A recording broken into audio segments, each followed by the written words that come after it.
ठीक 14 अगस्त के हवाले से पाकिस्तानी ये प्रोग्राम करती है। ये प्रोग्राम हमने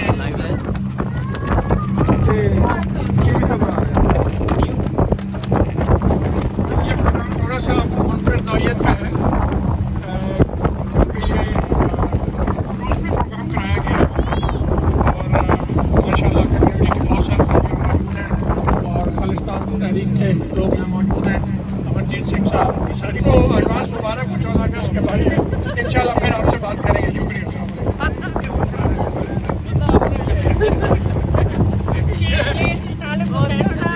हमारे जानों की नजराने की कुर्बानियाँ देकर हासिल किया था वो हमारे लिए बहुत कीमती है और इस जद्दोजहद में जहाँ हमने अपने वतन को हासिल किया था हम उन जानों को नहीं फरामोश कर सकते जिन्होंने अपने लहू के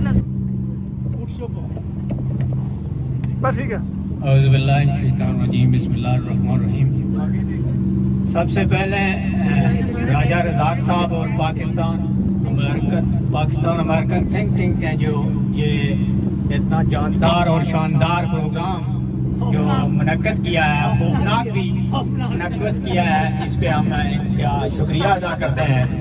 और एज ए कश्मीरी अमेरिकन मैं इनका बहुत बहुत शुक्रिया अदा करता हूँ। दूसरा, कश्मीरी जो है वो तकमीले पाकिस्तान की जंग लड़ रहे हैं, बहुत ज्यादा तवक्कुआत रखते हैं जो कि आज तक ना हो सका, वो हम बेहतर कर सकते हैं। तो इसी पे खत्म करना चाहूंगा। वमा अलैना इल्लल बलागुल मुबीन। बहुत शुक्रिया। ये तारीख में बड़े मुख्तलिफ अंदाज में मनाया गया है कि अटलांटिक ओशन में खुले समुंदर में ये जश्न आज़ादी मनाया जा रहा है। और उसके साथ आप देखते हैं कि पहले नंबर पे पाकिस्तान का झंडा लगा हुआ है जिसकी हम जो है आज़ादी मना रहे हैं। खालिस्तान का झंडा समुंदर में हमने पहली दफा पाकिस्तान के झंडे के साथ लहराया है कि ये भी इंशाअल्लाह ताला बहुत जल्द आज़ादी हासिल करेंगे और एक दिन आएगा कि हम इसी तरीके से मिलकर आज़ादी मनाएंगे। और उसके साथ आपके को कश्मीर के झंडे नजर आ रहे हैं कि कश्मीर की आज़ादी के बगैर पाकिस्तान की आज़ादी भी अभी तक जो है वो अधूरी है।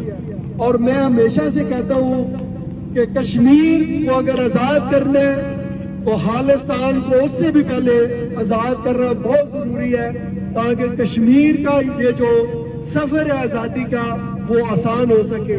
तो अब मैं बगैर किसी और ताहीर के डॉक्टर अमरजीत सिंह साहब से गुजारिश करता हूँ कि वो आज के हवाले से अपनी गुफ्तगू फरमाएं।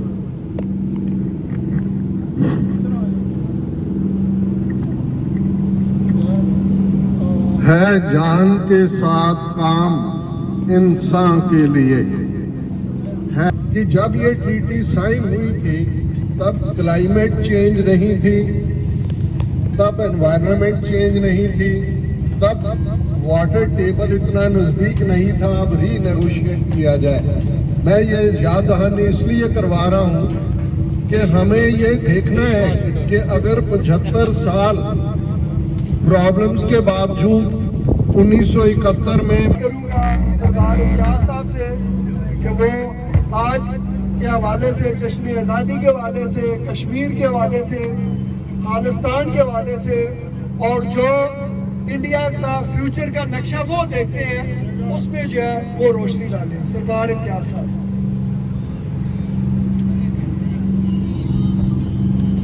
نحمدہ ونصلی علی رسولہ الکریم. اما بعد فاعوذ باللہ من الشیطان الرجیم. بسم اللہ الرحمن الرحیم. دیکھیں ہلو ہلو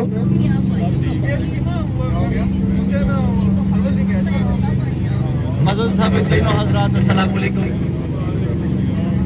سب سے پہلے میں مختصر آپ کو ایک کشمیر کے حوالے سے ترانہ سناؤں گا. تیری وادی وادی کو تیرا کونا کونا چوما میرے خوابوں کی تعبیر میرے جموں اور کشمیر میرے جموں اور کشمیر. یہ کشمیری بچے کی صدا ہے. تو وہ کہتا ہے آگے بچہ ہی صحیح میں لیکن میرا عزم کمانا ہے مجھے بھارت سے کشمیر کو آزاد کرانا ہے. کشمیری بچوں توڑو سب کھیل کود کو چھوڑو بولو نعرہ تکبیر میرے جموں اور کشمیر. تیری وادی وادی قوموں تیرا کونا کونا چوموں میرے خوابوں کی تعبیر میرے جموں اور کشمیر. یہ دوسرا ترانہ تھا مگر ہماری پہاڑی زبان میں کہتے ہیں جنو ایٹ کشمیر. جنو یا گوڈو کو کہتے ہیں. تو میرا کشمیر پاکستان چائنا انڈیا کے گوڈو کے نیچے ہے. تو بات تکمیل پاکستان کی ہو رہی ہے. تو کشمیر جو ہے جی ہماری تاریخ کوئی 700 سالہ پرانی تاریخ ہے. اگر آپ پڑھیں تو سلیمان علیہ السلام کے دور سے کشمیر کا کشف اور میر یہ لمبی ہسٹری ہے. Pakistan came into being 1947. اس سے پہلے آپ سب کو معلوم ہے پاکستان ہندوستان ایک ملک تھا. اس وقت بھی کشمیر ایک انڈیپینڈنٹ ریاست تھی. جب 1947 میں تقسیم ہوئی تو یہ بھی برطانوی سامراج کی ایک سازش تھی. وہاں یہ طے ہوا تھا کہ جو ہندو اکثریت کے علاقے ہیں وہ ہندوستان میں جائیں گے اور مسلم اکثریت کے علاقے جو ہیں وہ پاکستان میں جائیں گے. یہ لمبی بحث ہے کیا ہوا کیسے ہوا. اس وقت غدار کشمیر شیخ عبداللہ بھی مسٹر نہرو اور اندرا گاندھی کے یعنی چکمے میں آگے جو قائد اعظم محمد علی جناح رحمۃ اللہ علیہ نے انہیں کہا تھا کہ بعد میں آپ پچھتاؤ گے اور ان کی اس غلطی کی جو ہے وہ سزا آج پوری ریاست جموں و کشمیر کے لوگ بھگت رہے ہیں. مگر ہم سلام پیش کرتے ہیں ریاست جموں و کشمیر کے عوام کو. آپ دیکھیں کہ اس وقت صحیح رپورٹنگ نہیں ہو رہی ہے.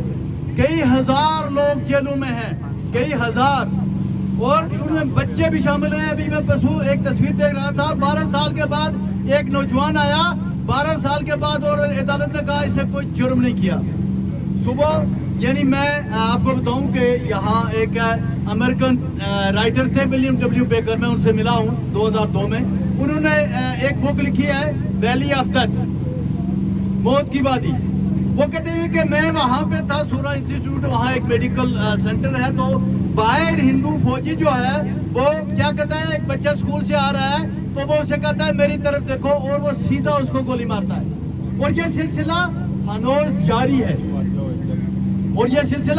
جاری ہے مگر ہم سلام پیش کرتے ہیں کشمیر کی ان ماؤں بہنوں بیٹیوں کو بوڑھے بچے جوانوں کو کہ جو اپنے بچوں کو پاکستان کے جو جھنڈے میں لپیٹ کے دفن کرتے ہیں اور کہتے ہیں ہم پاکستانی ہیں پاکستان ہمارا ہے. معذرت کے ساتھ میں عرض کروں گا پاکستان کے سوائے قائد اعظم محمد علی جناح کے پاکستان کے کسی بھی حکمران نے وہ کردار ادا نہیں کیا جو انہیں کرنا چاہیے تھا.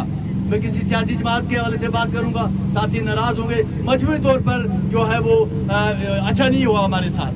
ابھی بھی جو یہ جو تھنک ٹینک کا پلیٹ فارم ہے نا آپ کا جو دل میں آتا ہے آپ کھل کے بات. تو ابھی راجہ صاحب نے مجھے اجازت دی ہے میں آپ کو بتاؤں کہ سابق جو پرویز مشرف صاحب تھے انہوں نے جناب فارمولہ تقسیم کشمیر کا ایک فارمولہ پیش کیا اور اس میں کشمیر کو تقسیم حصے باہر کرنے کا فیصلہ کیا. جماعت اسلامی کے رہنما سید علی شاہ گیلانی اس کے آڑے آئے. انہوں نے بلایا آزاد کشمیر کی لیڈرشپ کو. سردار اعجاز افضل خان اور سردار خالد ابراہیم مرحوم جو فوت ہو گئے उनकी परवेज मुशर्रफ से लड़ाई हो गई कि 7 लाख 8 लाख। मैंने कल कॉन्सुलेट में भी बात की थी, शायद जो साथी वहाँ पे मौजूद थे, बल्कि कॉन्सुलेट का प्रोग्राम, मुझे तो कॉन्सुलेट वालों ने कहा आपने प्रोग्राम ख़राब कर दिया। मगर मैंने वहाँ पूछा था हमारे यूएन में जो एम्बेसडर साहब हैं कि आप मुझे ये बताएं कि हिंदुस्तान तो हिंदू है, वहाँ पे जुल्म हो रहा है, आपने किस बेस पे गिलगित बल्तिस्तान को पाकिस्तान का सूबा बनाया?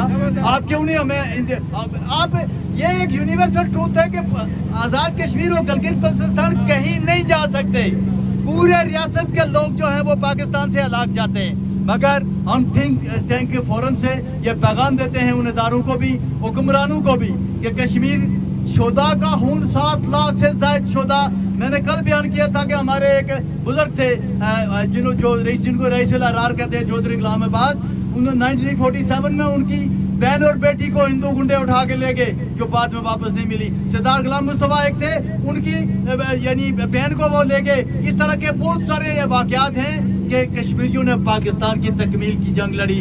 अपने बच्चों को जनरल अमरीक सिंह राजौरी का वाक़या है कि वहाँ पे उसने एक खड्डा खोल के, जब राजौरी के लोगों ने 65 में जब ऑपरेशन जबरान हुआ तो खड्डा खोद के तो वहाँ के लोगों को यानी जिंदा वहाँ दरगोर किया। तो लंबी दास्तान है कश्मीरियों ने, आज भी जो कुर्बानियाँ कश्मीरी दे रहे हैं। मैं किस किस का जिक्र करूँ, बात लंबी हो रही है। मन्नान वाली शहीद की बात करूँ या यानी बुहारी साहब जर्नलिस्ट थे जो श्रीनगर में 7-8 लाख फौज खड़ी है सिर पे, मगर वो बबांगे तुल कहते हैं हम पाकिस्तानी हैं, पाकिस्तान हमारा। और दूसरी एक बात में, और मेरे कुछ दोस्त खुद मुख्तार कश्मीर के हामी हैं, according to united nation resolutions Kashmiri people have to decide they want independence, they want to go with India और they want to go with Pakistan. हमें तो यकीन है कि 100% पाकिस्तान के साथ लोग जाएंगे, मगर जो हमारे हुक्मरानों की पॉलिसियां हैं ये खतरनाक हैं। कश्मीरियों को आप मुस्तफर कर रहे हैं। अभी आजाद कश्मीर को सूबा बनाने की बात हो रही है, गिलगित बल्तिस्तान को सूबा बना लिया गया। जो इंडिया कर रहा है, जो मोदी साला कर रहा है, वही पाकिस्तान कर रहा है। तो फिर हम किसको रुएं? किसको रुएं? हमारे जो है वहाँ पे जो मकबूजा कश्मीर की सूरत हाल है, वहाँ की मेरी माओ बहनों बेटियों की इसमत दरी करती है, तेरे जेल में वो छलांगे लगा देती हैं अल्लाह का नाम लेके अपनी इसमतें बचाने के लिए। 8 से 10 लाख आप देखें हिंदुस्तान की आर्मी वो क्या कर रही है वहाँ पे, सब पता है। मेरे अजीज ने अभी बात की है, मैंने कल कॉन्सुलेट में भी बात की थी। मैंने यूनाइटेड नेशन में जो हमारे साहब बैठे हैं मुनीर अकरम साहब, मैंने उनसे पूछा कि तुर्की जो है वो इसराइल दुनिया का जालिम तरीन जो है वो मुल्क है, मगर तुर्की ने इमदाद पहुंचाई फलस्तीनियों को। पाकिस्तानी यानी अभी के वहाँ पे फलस्तीन में इमदाद लेके कोई उन्हें इंटरनेशनली नहीं रोक सका। मगर जब हिंदू मरना शुरू हो गए कोरोना से, तो मेरे वजीर आजम को भी भीड़ पड़ गई, वजीर खारजा भी, और ईदी भी दौड़ पड़ा उधर जाके अपना। अभी ये बात इसलिए कर रहा हूँ कि साहब अदर ने मुझे इजाजत दी है बात करने की, राजा साहब है और इनके जो फोरम है उससे मैं बात कर रहा हूँ कि सब हिंदू को बचाने के लिए आपकी एम्बुलेंस से भी पहुंच गई। तो कश्मीरी जो 73 ईयर से अगर सारे कश्मीरी आज हिंदुस्तान जिंदाबाद का नारा ला दें तो पाकिस्तान क्या करेगा हमें? मगर हमारे रगों में पाकिस्तान जो है वो हमारे ख्वाबों की ताबीर है। पाकिस्तान कलमा शरीफ के नाम पे बना है, पाकिस्तान नबी पाक सल्लल्लाहु अलैहि वसल्लम की नजर है, अल्लाह के हुक्म से बना है। और एक बात मैं आपको बता दूं, तुमने ये बातें मुखालिफ से न घबराया खाब, ये तो चलती है तुझे ऊंचा उड़ाने के लिए। अभी देखे ना हम बच के आगे सारे कलमा पढ़ रहे थे। तो ये जो बातें मुखालिफ है ना, पाकिस्तान के साथ जो ज्यादती करेगा उसकी नस्लें जो है ना वो उसका खमियाजा भुगतेंगी। मैं आपको मिसाल देता हूँ, अगर मेरी बात लंबी नहीं हो रही है तो इजाजत हो रहा है साहब। आप देखें कि पाकिस्तान को तोड़ा गया। पाकिस्तान क्यों टूटा? कश्मीर की वजह से। सरदार पटेल ने कहा उस वक्त, आप हिस्ट्री उठाए, सरदार पटेल ने लियाकत अली खान साहब को कहा कि आप जुनागढ़ हैदराबाद छोड़ दें और कश्मीर ले लें। तो हमारी उस वक्त की लीडरशिप ने यह फैसला नहीं किया। वो दानिशमंदी थी नहीं थी क्या था, मगर उस वक्त मगर आप देखे ना, आप हदीसों को भी पढ़े ना। हम ये समा मौज का कारवां, साथ है हम सफर हो ले चला कहाँ। तो ये लहर से मुझे याद है, तो मैंने कहा शेर को सुना दूं। और